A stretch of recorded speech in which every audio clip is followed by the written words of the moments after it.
Hi there, Scott here. Welcome to the channel. We are back with this Dell Optiplex. As I promised, this will be the first computer what we fix in our educational series.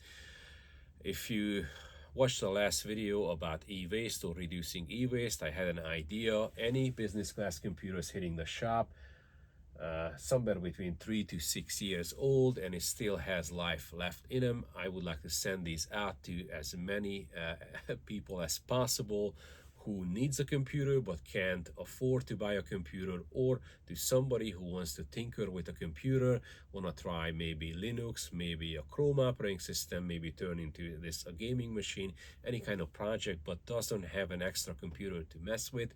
Because when we are trying new things, yes, things can go wrong in a process to learning things. Sometimes we are breaking things, so that's totally fine. I'm happy to send out as many of these computers possible to many people as possible. I'm only asking to cover shipping, so I can do this. I already spend money on CPUs, RAM, and solid states, so we're gonna upgrade every single one of these before we send them out, and then put Windows on it, and then you can go and choose your own path. Could be Linux or anything. If it runs Windows fine without any issues, it will run anything else as well. So the first candidate will be this Dell Optiplex new bootable device found. When I see this computer message, or a computer with the same message, I'm pretty sure what it's causing it. 90% of the time, the hard drive or a solid state failed. So my first question is, do you have a full backup? Do you have a partial backup? Do you know if that backup is usable? And do you know how old is that backup? The answer is never really satisfactory. I'm barely ever hearing that, yes, I have a full backup, it's a full image, and it just happened last night. I don't think this has ever actually happened. It's usually there is some kind of backup, at least partial, at least files and pictures, but it's always a great concern. Can we recover anything? When we have this particular message, most of the time, again, it's a drive failure or a solid state or a hard drive failure. If we need to send this out to a professional company who can do data recovery, this will start somewhere between $500 and will go up to several thousands of dollars. Depends on how fast you want your data and how well the recovery has to be done. The full recovery most of the time are not even possible. Even a partial data recovery can cost thousands of dollars. So what can we do in a situation like this? We can still go to BIOS and we can check settings. Maybe the BIOS somehow got corrupted. Let's restore the factory defaults. Let's see if the drive will just appear inside the BIOS. How do we know this is not a Windows error? Well, there is no Windows recovery environment. If that would be the case, we would have some sort of message from Windows itself that the computer was unable to boot and it needs to be repaired, and here's the recovery environment. We don't have any of that. We just have this particular screen, which is a Dell message, no bootable device found, coming from the BIOS. Last week or 2 weeks ago, I had an old Dell Inspiron laptop which was about 10 years old, with an i7 CPU, regular old-fashioned hard drive with the same boot message. I was pretty sure the drive is shot. I pulled it apart and I was completely surprised that the 2.5-inch Sata carry was completely sided away from the connector, and a single screw which was supposed to hold this carry was gone. So at one point, somehow that screw fell out, or the hard drive was replaced at one point and they didn't put the screw back. So no problem, I will just grab one of the screw from the bag I have here and it's gonna be good to go. None of the screw fitted into that hole, so I ended up using double-sided tape, and since the computer was here already, I ended up replacing the regular hard drive with a solid state. The computer is so fast, the owner was extremely happy, and the computer still have life in it. I told him just hold on to it as long as it's possible. Here's your original drive, that's gonna be now your backup drive, keep it as it is. I marked and tagged, put it in a zip bag with a Sharpie with a date of removal, and the state of the hard drive is still fully functional since it's only got disconnected from the circuit board. So let's go into the BIOS and see if we can actually find anything under the system information. So let me scroll down and see first of all what we have here. So this is a Generation 8 i5 CPU, and it's a 6-core CPU. If you're not familiar with all-in-ones, I think they are absolutely fantastic machines. I had a lot of reservation, a lot of doubt how well this computer will last, and I'm going back to clients. They have a front desk machine, and Dell all-in-one. It's 10 years old and it's still rocking and rolling. So it's unbelievable, super reliable. As a matter of fact, the fastest computer ever which I had the pleasure to work on was a brand new Dell all-in-one. I think I reviewed that a couple months ago. No, not by Cinebench 24 or 3D Mark test scores. I'm talking about the general feel, how I was clicking through different browser tabs and different folder structures. That computer was the fastest computer by feel. So I absolutely love these. I think this machine, when it's fully functional, completely refurbished, cost maybe $150. If it's an i7, maybe gonna go up to $200. So this is not a T CPU. This is a full 8500 in it with a 6-core. It is fast. If you are somebody who's thinking about getting maybe a small factory form PC or getting a Dell Micro, this PC is still pretty good. Screen is built in. It's super reliable, fast, moves great. The sound system is usually better. The screen quality is better. It's great. I absolutely, the connections, everything on this machine, I love it. I absolutely love it. The only thing this machine doesn't have is the webcam, that poppable webcam. It doesn't have. For a full webcam on eBay, it's an open box item. It starts at $9. So I'm not gonna put it in. I have a 2K Dell webcam and a 4K Dell webcam. These two guys, one of them is installed, so we're gonna try to do our first repair video. So we'll see how that's gonna turn out. Hopefully not gonna be too terrible. No experience yet with with that vacuum setup, but we'll see how it's gonna go. So again, let's scroll down. We have a DDR4 in here. It's only 4 gigs of RAM. It's not a whole lot. One slot is used out of 2, and yeah, SATA 0, SATA 1, we have nothing, and we have an M2 slots in here which also have nothing. So this is pretty bad. The drive is not recognized. So what we can do is we can flip the BIOS battery out of the circuit board, press and hold the power button while the power cable is disconnected, see if it drains itself, see if it's gonna come back. Somehow it will detect the drive. Also, we can try to load the defaults. Maybe somebody disabled some of the ports on their system configuration. And yeah, so we have none of this. Everything is checked and enabled on the drives. So if there is a drive connected to the circuit board, we should see it. So let's take this computer apart. It's always fun to do that, especially since it's a nice one. So this computer came back from some business for some reason. I don't know if it was too slow or they stopped using the computer what they originally were used for. So this was definitely mounted, and it had no mount. Looking at the Dell mount on eBay, the cheapest mount was about $50 with shipping included. That's crazy because for $100 you can get a fully functional machine with a mount coming with it.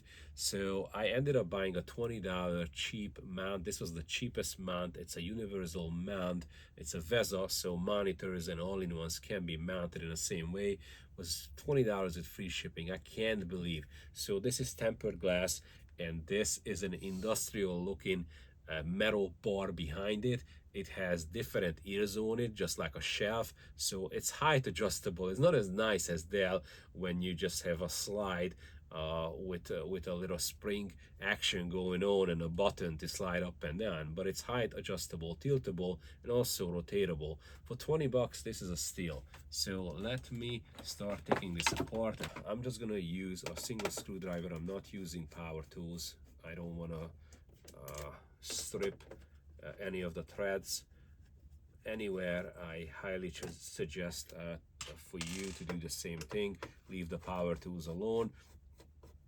I had a pleasure to work on a contract when we had to put 400 custom computers together.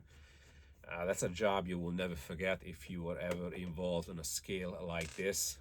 And we were using power tools for the power supply and for the case side cover screws, nothing else, for the same reason. So this Optiplex all-in-one is nice. It has one button and the whole entire plate just slides away from you. We have a little feature in here, so technically we could add RAM through this little door. I'm not gonna use that because we're gonna install some solid states in here. For this particular machine, it's really nice. So if you're looking at the cooling system is significantly larger. On a microcomputer or a laptop, you would never have a fan with this big two copper pipe in it with a heat skin this thick and this wide, but this fan is really big. It's almost as big as the size of a small factory form PC. It's really nice. So this is a 2.5-inch Sata, and everything is covered with this plate or bracket, so we'll have to remove these screws in here just to get rid of it. And this is a power supply, and we'll go from there. As you can see, we have an army of connectors. We have an HDMI out, a display port out, so this can handle 2 extra monitors, and also has an HDMI in. So if you're not familiar with a nicer Optiplex, if you have any other a gaming console or whatever, something hanging around, you can use this PC just as a HDMI monitor. And we have a whole lot of USB ports. There is a USB-C on the side and another USB-A or 3.2. We have a hardwired connection. We have Bluetooth, Wi-Fi. Very nice machine. I love these computers. I was very hesitant to see these, but a time it's really improved that these are really great. So let me start taking apart now. This is gonna be actually the part when we're gonna need a magnetic screwdriver, because these screws are very close to cables and connectors in here. And without a magnetic screwdriver, yes, you can take them out, but it's really difficult. So if you're somebody who is thinking about getting into repairs, you want to be a neighborhood assistant, or somebody who's going to start doing this as a secondary job or as an extra income, I'm going to start releasing all these videos, how to do basic things. So once you find out what's going on with the original disk, technically we're going to have, if the disk is failed, you're only going to have one option: putting a new disk into this PC and perform a clean install. So we're going to do that in this video. We're going to upgrade the solid state. We're going to actually put 2 of them in it, one for the operating system. We're going to put an M2, and I'm going to use a 2.5 SATA drive in this PC as a data drive or as a backup drive. So as you can see, there is no M2 in here, and this is gonna be the case with every single one of these PC. It's coming out of a business. I cannot risk to any kind of data leak or any kind of compromise, so any of the computer will be refurbished. I am buying used solid states or new solid states, used RAM, new RAM, CPU, and we're gonna upgrade as many a component as we can, and it's gonna be tested and going out to you guys, whoever is in need or want to learn things. So this is gonna be the case. So I'm gonna pull this 4 gig module out, and I have 2 16 gig stick ready to go. Hopefully this will work, because this PC is maxing out at 32 gig, so we cannot put any more RAM in it even if we want to. But for an all-in-one, this is great. I have a 2280 Samsung SSD I'm gonna put in here. Now when it comes down to solid state, there are so many manufacturers with all kinds of products. I love Samsung. They're super reliable, hardly ever fails. On a scale, what we were selling is they are unbelievable, but the real kicker for me is the software, the free cloning software this drive is actually comes with or can come with. is really nice. I know some other manufacturers may be offering Acronis, another imaging software, but with a Samsung it's pretty easy. If you even have a USB dongle or USB caddy, you can hook up even an M2 with a converter or a 2.5 drive, just like this, and you can clone anything over it. Everything will be up and running. We're gonna definitely do quite a few of those, and just love Samsung. I know they are a bit more pricey than other brands, with a similar warranty and a similar performance. I think these are super reliable. Dell, the screwless design, Optiplex, it is really nice. So we have the 2 drive attached. Since this PC in here, any PC which is older than maybe 2 or 3 years, it were to, since you already have disassembled, it were to clean out the fan, the heat skin, and put brand new thermal paste under this cold plate in here. So let's do that. Dell is doing a great thing. Everything is numbered, so 1 and 2. We're doing opposite corners, just like this would be a car tire. So everything will be centrally pulled in. 3 is up in here, this little screw holding this whole thing in, and then we're gonna have 4 and 5, and the heat skin is technically off. The only problem is we can't pull it out without removing the fan, so we need to remove this fan. It's only 3 screws, so it's not the end of the world. Okay, so how do you clean components out? First of all, I never use canned air. I only use it for a little bit. It's like asking for trouble. If first of all, it's expensive. Second, when you use it a lot, the temperature, whatever coming out of the can, it's freezing. It's gonna frost the circuit board. And also, if you use it on a fan, and same thing with the air compressor, it can spin up the fan on a video card or on a laptop on a significantly higher RPM that the fan was designed to run on. And if the fan is old, it's gonna rattle and make noise after that, and a customer will complain, and you will end up replacing that fan in warranty probably. So I'm just using a brush and just carefully brush everything off. Same thing with this. If this heat skin in here has a whole bunch of dust built up in here or here, and you can't see through this structure, well, that's going to be a problem. And I did a couple laptop tests when this was clogged up, and cleaned up the fan and put brand new thermal paste on it. The performance gain, the before and after, could be anywhere between 10 to 20%. So 20% is a lot. So what do I use for the thermal grease or thermal paste? I normally just use a baby wipe. If you go to any of the big department stores, Costco or Sam's Club or Walmart, they have their own branding. It's super affordable. You can get maybe 1,000 wipes, wet wipes, just like this, and it's scrubbing anything off, especially with thermal grease. Even if it's caked up, it will remove it. Look at that. It takes literally no effort to wipe anything off. So this was not caked up. It was probably cleaned up at one point. So everything looks nice, ready to go. And with the thermal paste, I just use some old-fashioned silicone-based thermal grease. I don't use anything like metal-based or anything which would conduct electricity. It's not worth it for me. It's not gonna be a big performance gain to using something else, especially on a 5 or 6 year old computer.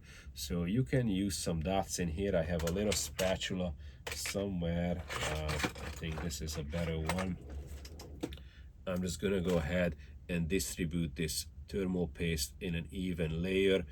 This is probably completely unnecessary. However, I find this like satisfactory to see this thermal paste is getting just really nicely distributed evenly on a whole entire CPU. When you put the plate on it, that will probably squeeze everything in place, so you wouldn't have to worry about. This is probably completely unnecessary. I just like the way it looks, and just probably playing with this like painting or putty. It's just something I picked up somewhere. Okay, all right, so on our way back we're gonna do the same thing.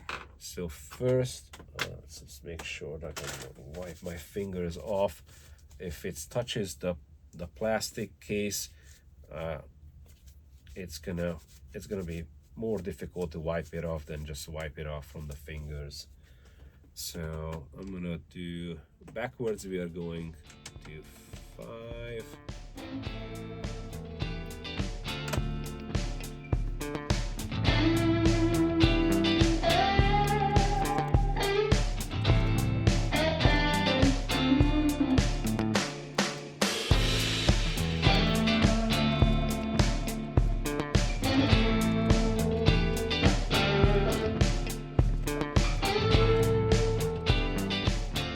BIOS and see what we have here.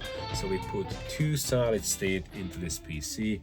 Let me connect the second USB device, which is going to be a mouse.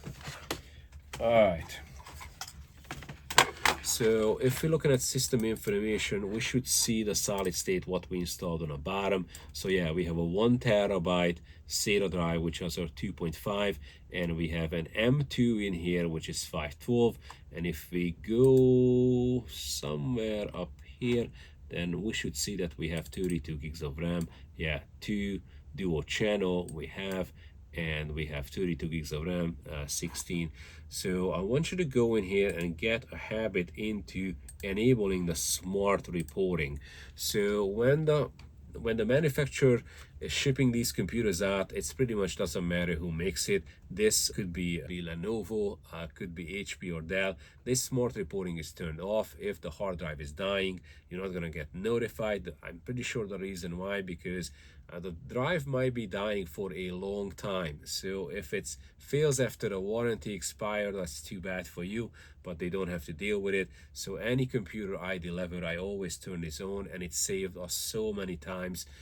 Solid state failure is not common, especially on a small scale. What we're doing, we are always seeing maybe 1,000 or 1,100 desktops, and maybe we have 1 solid state replacement per year. So it's really not common.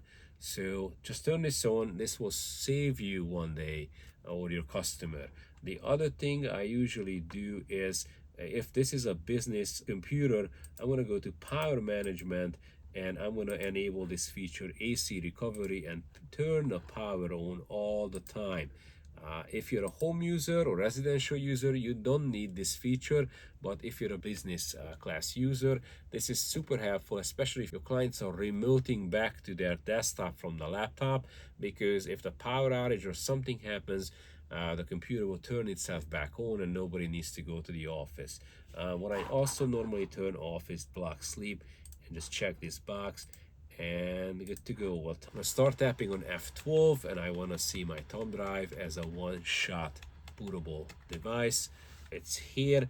So the Samsung drive is already installed, but I'm gonna say boot from this flash drive, and we'll go from here. If you head over to Microsoft.com and just search for Windows 11 download, there's no point to put 10 on it. 10 will be out of compliance or out of support by end of next year. So let's just get the latest and greatest. I'm a Microsoft certified system engineer. If it means something, then yeah, I am not really bothered by a new operating system. Yes, it's always painful. You have to retrain your users, but I did this at the same as so many times, like Windows 98, Windows 2000, Windows XP, Windows 7, Windows 8, Windows 10. It's always like, oh, this is worse than the previous one, and then people like it, and it's gonna get replaced again, and I'm going to the same thing that people are complaining that they have to learn something new.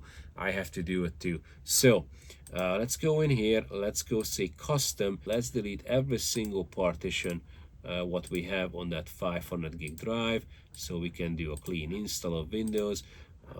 Let's talk about how you do this. So while this is going, let me tell you that going to Microsoft.com, still get the free version of Windows 11.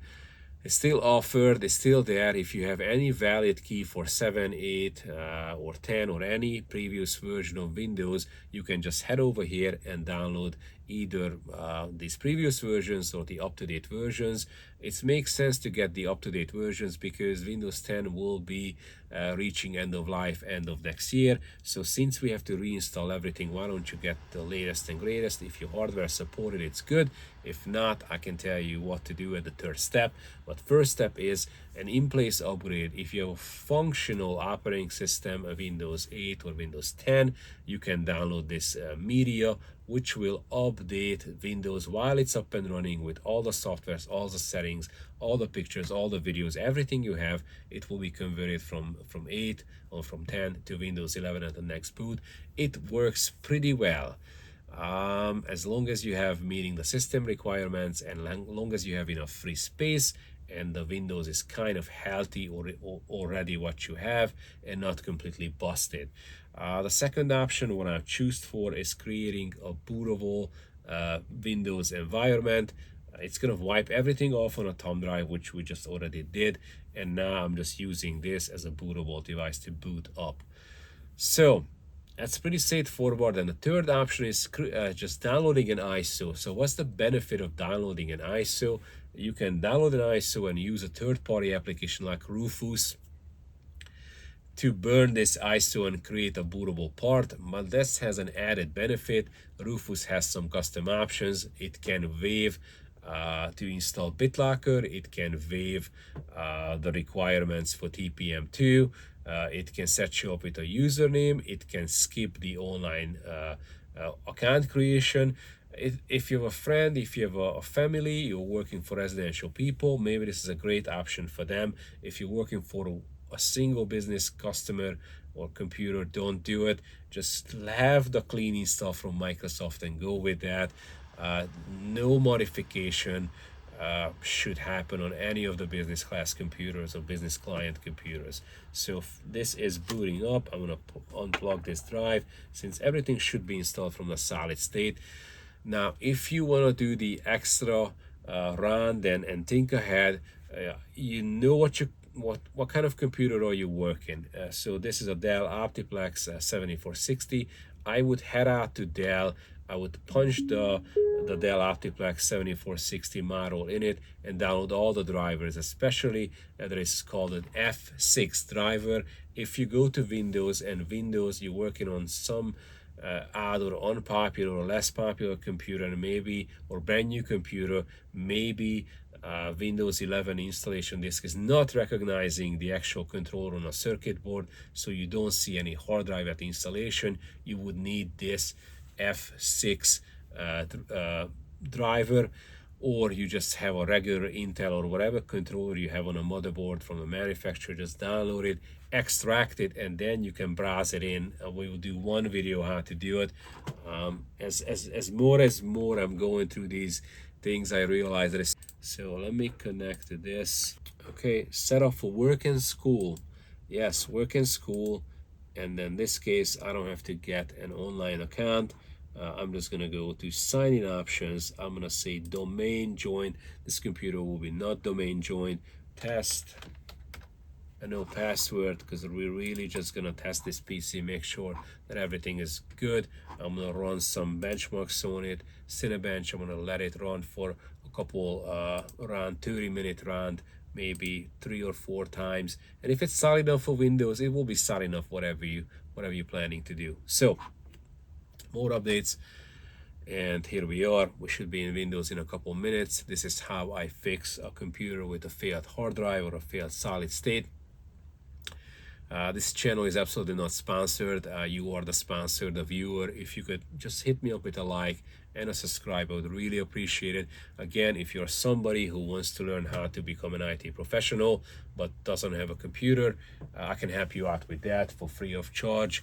I can send one of these out, whichever would suit your path to work on this machine or learn something.